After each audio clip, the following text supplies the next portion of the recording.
क्रम के पुण्यार्जक हैं सिद्धांत Jain civil line Delhi, Savita Sagar Jain Rishabh Vihar Delhi, Rakesh Sangeeta Sonam Ritika जनीशा AV2 Delhi, Sunita Sachin Jain Shriram road Delhi, Shrimati Manju Vinod Jain Gurgaon, Ayushi अतिशय जैन आराधना जैन जर्मनी, सरला राज स्वाति जैन राजपुर रोड दिल्ली, सुबोध अंजू सुनीत शिवानी कालिंदी कॉलोनी दिल्ली, कमल जैन पलवल वाले कूचा महाजनी चांदनी चौक दिल्ली, अनुभूति आदित्य विक्रम प्रगति अपार्टमेंट पश्चिम विहार दिल्ली, दीपक श्वेता सम्यक जैन मयूर विहार 2 दिल्ली, पूनम सुनील जैन टायर वाले नोएडा।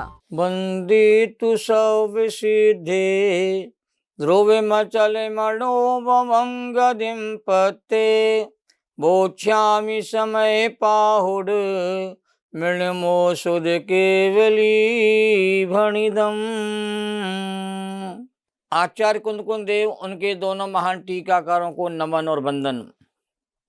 समयसार ग्रंथादि राज की सर्वोत्तम सार्थक चर्चा आत्म कल्याण करने के लक्ष्य की जा रही है। जो समय सार को नहीं सुनेंगे उन्हें अपने आत्मा की अनुभूति कभी नहीं होगी। समय सार माने शुद्धात्मा की बात को सुनना ही पड़ेगा, जब शुद्धात्मा की अनुभूति जीव को कहते हो पाएगी। समय सार ग्रंथ में बंध अधिकार की विशेष चर्चा चल रही है यहाँ पर, और जीवों का जीवन और मरण दोनों ही अपने अपने कर्म के उदय के अनुसार होते हैं,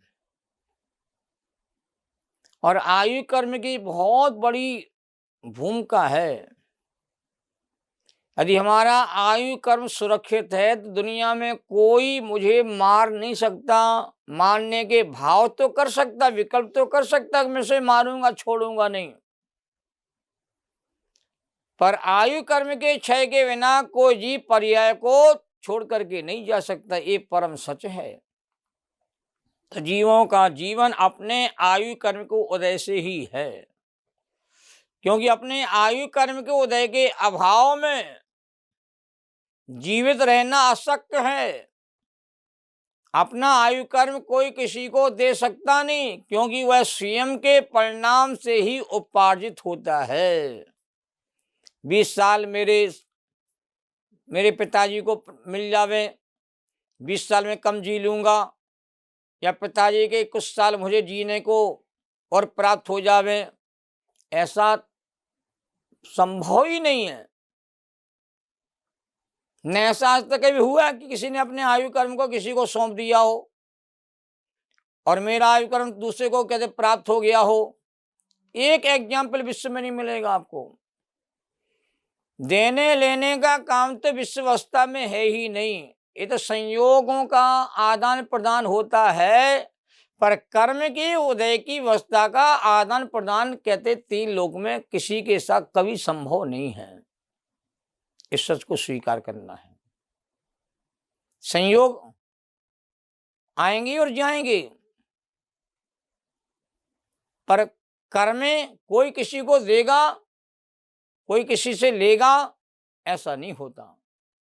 और आयु कर्म के संदर्भ में तो बात कहते 100% सही है कि आयु कर्म को ना कोई घटा सकता है ना कोई बढ़ा सकता किसी का। मैं तुम्हारे जीने के 10 साल कम कर दूंगा, मेरी बात मान लो, नहीं मानोगे तुम्हारे 10 साल कम कर दूंगा मैं। ये सब धमकियां कहते हैं विकल्पों में दी जाती है, पर ऐसा वास्तव में कभी होता नहीं है।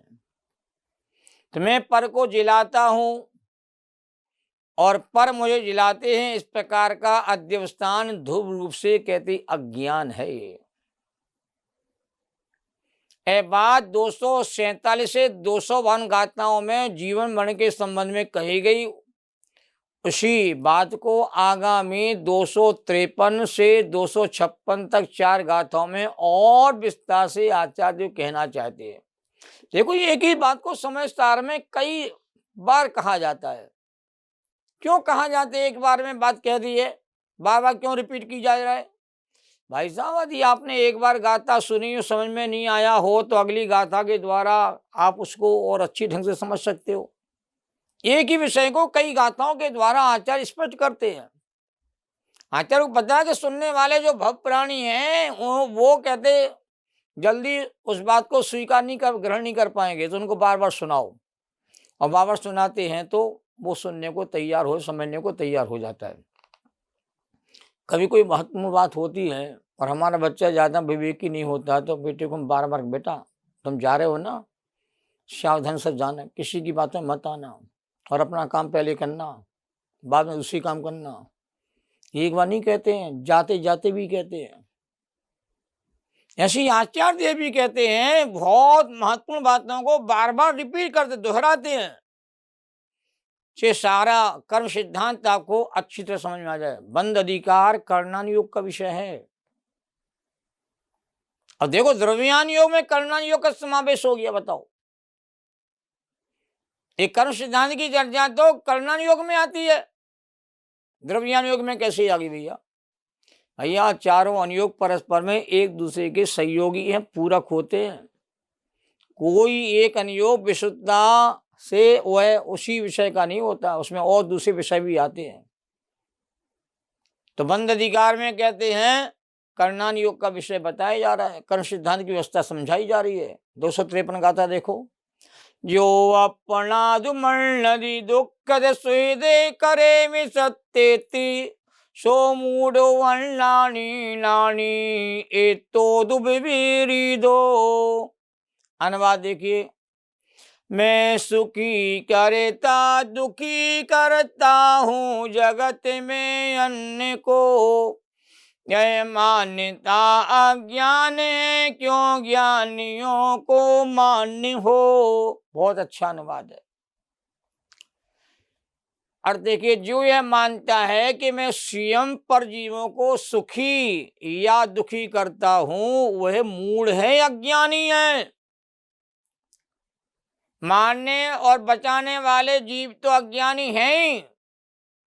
ये चर्चा तो पहले कर चुके हैं आचार्य देव। अब यहाँ कहते हैं यदि मैं परजीवों को सुखी दुखी करता हूं तो ऐसी मान्यता रखने वाला जीव भी मूढ़ है, अज्ञानी है। और जो इससे विपरीत है वह ज्ञानी है। तब मैं किसी को सुखी दुखी नहीं करता हूं। जी सुखी दुखी होते हैं अपने अपने स्वभाव कर्म को उदय से, ऐसा जानने वाले ज्ञानी कहलाते हैं। 254 गाथा देखो।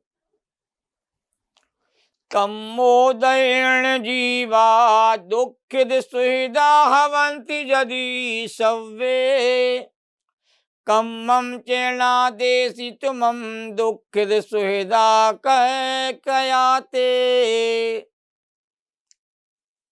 ये 254 गाथा अनुवाद देखिए। हैं सुखी होते दुखी होते कर्म से सब जीव जबो, तू कर्म दे सकता न जब सुख दुख दे किस भांति तवो। ये 254 गाथा। और देखिए, यदि सभी जीव स्वयं के कर्म के उदय से सुखी दुखी होते हैं और अपने अपने कर्म को उदय से सुखी दुखी होते हैं, और तू उन्हें कर्म तो देता नहीं, तो तूने उन्हें सुखी दुखी कहते कैसे किया? कितने बढ़िया तर्क दिए, बहुत सरल तर्क है ये। 255 गाथा। कम्मोदयेन जीवा दुःखित सुहृदा हवन्ति यदि सव्ये, कम्मं चेणादिन्ति तुहं कहं कदोषि कहं दुःख दोते हिं। 255 गाथा है। अनुवाद देखें। हैं सुखी होते दुखी होते कर्म से सब जीव जबो, दुष्कर्म दे सकते न जब दुखे दर्द दे किस भांति तवो। और देखिए, बड़ा सुंदर अर्थ है। यदि सभी जीव कर्म के उदय से सुखी और दुखी होते हैं, ये ऐसा सिद्धांत है जो परमात्मा के द्वारा समोषण के बीच में कहते हैं 100 इंद्रों की उपस्थिति में कहते कहा गया है, गणधरों की उपस्थिति में कहा गया है। तू उन्हें कर्म तो देता नहीं है, तो फिर उन्हें तुझे दुखी कैसे किया। बिल्कुल सीधी बातें हैं, सच्ची बातें हैं जो आसानी से समझ में आ जाती हैं, समझना चाहे तो। 256 गाता देखो। कम मोदयन जीवा दुखित स्वेदावंती जलि सव्वे कम्मम चेना दिंती तुहम कहम तम सुहदो कदो तेहिम। अनुवाद देखिए। यदि सभी जीव कर्म के उदय से सुखी दुखी होते हैं और वे तुझे कर्म तो देते नहीं, तो फिर उन्होंने तुझे सुखी कहते कैसे किया। अब इस गाथा को, भाव को हम समझना चाहते हैं। हम 5-6 गाथा आई सीधी और टीका का संक्षेप में देखो वर्णन आया है। प्रथम तो जीवों को सुख दुख वास्तव में अपने कर्म को उदय से ही होता है। ये जैन दर्शन की मूल असली बात है। कोई किसी को दुखी नहीं करता, सुखी नहीं करता। और सुखी दुखी प्राणी होते हैं तो क्यों होते हैं? अपने अपने शुभाशुभ कर्म के उदय की व्यवस्था के कारण से। क्योंकि जीव कहते हैं हर समय अपने भावों के आधार पर नवीन कर्म का बंधन करता है और पुराने कर्म के उदय कहते फल देने के लिए आते रहते हैं। ये कर्म सिद्धांत की असली बात है। क्योंकि अपने कर्मोदय के अभाव में सुख और दुख होना कहते हैं अशक्य है, असंभव है। मेरे कर्म को उदय का अभाव है तो कोई मुझे सुखी करे दुखी करेगा, ऐसा संभव ही नहीं है। अब मेरे शुभाशुभ कर्म को उदय में जीव कहते हैं सुख दुख का वेदन करते हैं, उसमें निमित्त रूप में बहिर्निमित्त रूप में कोई ना कोई होता जरूर है। पर वास्तव में देखा जाए उसने सुखी दुखी नहीं किया है। कर्म को उदय के योग में ऐसा ही प्रसंग बना है, उसको हम सहजता से स्वीकार करें। अपना कर्म दूसरों के द्वारा दूसरे को नहीं दिया जा सकता है। मेरा कर्म मैं दूसरे को दे दूंगा, दूसरा मेरा अपना कर्म मुझे दे देगा, ऐसा वस्तु अवस्था में संभव नहीं होता। अभी बात समझ में आ जाए तो अनंत शांति मिल जाए जीव को। आरोप प्रत्यारोप में जीव इतना फंसा रहता है कि वह अशांत रहता है, दुखी रहता है। क्योंकि अपना कर्म अपने परिणामों से ही उपार्जित होता है। इसलिए कोई भी किसी प्रकार से किसी को कहते सुखी दुखी नहीं कर सकता है। इसलिए विपरीत मान्यता ध्रुव रूप से अज्ञान है। ये उल्टा सोचोगे, उल्टा मानोगे, उल्टा विचार करोगे तो सुखी कैसे बनोगे। जो काम आपके हाथ में नहीं है उस काम को आप अपने हाथ में लोगे तो आप तो दुखी रहोगे। किसी को सुखी दुखी करना मेरे हाथ में है नहीं है और लोग सुखी दुखी हो रहे हैं तो अपने अपने कर्मोदय की व्यवस्था के कारण से हो रहे हैं। वो देखो, किसी के सुखी होने में कोई बहिर्निमित्त बनता है और किसी के दुखी होने में कोई दूसरा बहिर्निमित्त बनता है, पर बहिर्निमित्त कार्य का कर्ता नहीं होता है। अब कर्म के उदय हैं तो कर्म के उदय की व्यवस्था के तहत निमित्त कहते हैं संबंध तो बनेंगे। प्राज्ञानी कहते निमित्त पर ही कहते हैं अपना ठीक रहा फोड़ता हुआ देखने में आता है। कभी निमित्त को सम्मान देता, कभी निमित्त का अनादर करता है। इसलिए भावार्थ आदि में लिखा हुआ है कि निमित्त भाव के आश्रय से किसी को किसी के सुख दुख का करने वाला कहना ये व्यवहार का कथन है। परमार्थ से कोई किसी को सुखी दुखी कहते नहीं कर सकता है। ये असली बात है, वास्तविक बात है। अब व्यवहार में डूबे रहोगे, व्यवहार की बात कोई मानते रहोगे, उसमें उलझे रहोगे तो परमार्थ की तो तुम्हें कभी पहचान नहीं हो पाएगी। और बिना परमार्थ के कहते परम सत्य में कहते अनुभव में नहीं आ सकता है। अब इसी बात को 168 नंबर कलश में कहते आचार्यों ने कहा है, सर्वं सदैव नियतं भवति सुखी कर्मोदयान मरण जीवित दुख सौख्यम अज्ञान में तदयतु परापरस्य कुर्यात् पुमान मरण जीवित दुख शोकम। बहुत अच्छा कलश है, मुझे बहुत भाता है। अर्थ इसका क्या है? इस जगत में जीवों के जीवन मरण सुख और दुख, ये 4 चीज हैं। जीवन मरण और सुख दुख, इस सदैव नियम से अपने अपने कर्म के उदय से होते हैं। कई पिताजी कहते हैं 100 साल के बैठे रहते हैं, उनका जवान 30 साल का बेटा, 40 साल का बेटा उनकी आंखों के सामने विदा हो जाता है। इस संसार में ऐसे दृश्य आपको देखने में आते हैं। माता कहते बैठी रहती है और माता का सुपुत्र कहते हैं, माता की आंखों के सामने कहते 40 साल का 50 साल का बेटा चला जाता है और माता पिता का रो रो के बुरा हाल।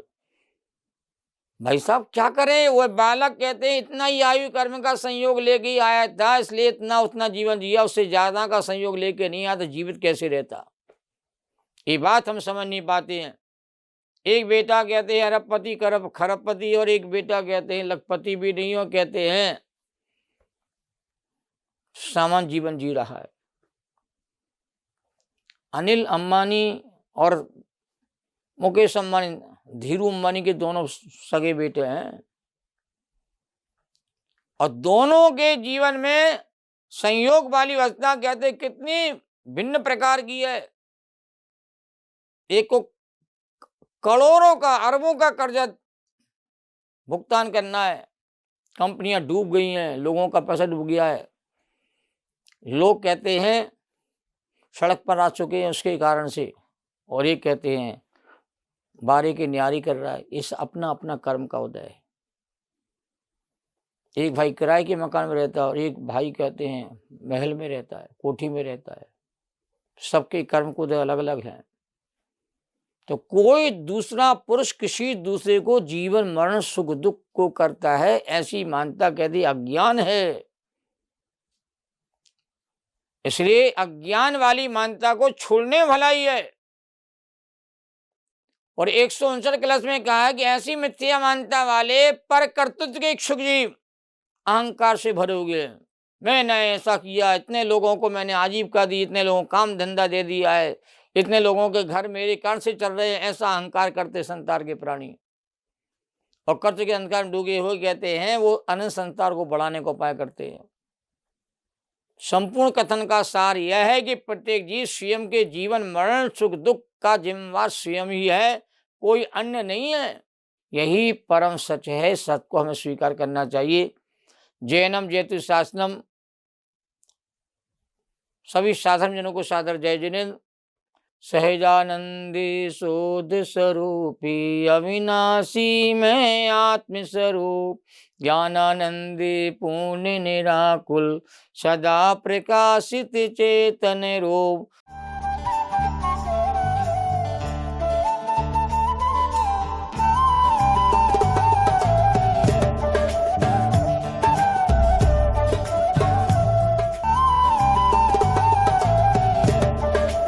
इस कार्यक्रम के पुण्यार्जक हैं सिद्धांत Jain civil line Delhi, Savita Sagar Jain Rishabh Vihar Delhi, Rakesh Sangeeta Sonam Ritika जनीशा AV2 Delhi, Sunita Sachin Jain Shriram road Delhi, Shrimati Manju Vinod Jain Gurgaon, Ayushi अतिशय जैन आराधना जैन जर्मनी, सरला राज स्वाति जैन राजपुर रोड दिल्ली, सुबोध अंजू सुनीत शिवानी कालिंदी कॉलोनी दिल्ली, कमल जैन पलवल वाले कूचा महाजनी चांदनी चौक दिल्ली, अनुभूति आदित्य विक्रम प्रगति अपार्टमेंट पश्चिम विहार दिल्ली, दीपक श्वेता सम्यक जैन मयूर विहार 2 दिल्ली, पूनम सुनील जैन टायर वाले नोएडा।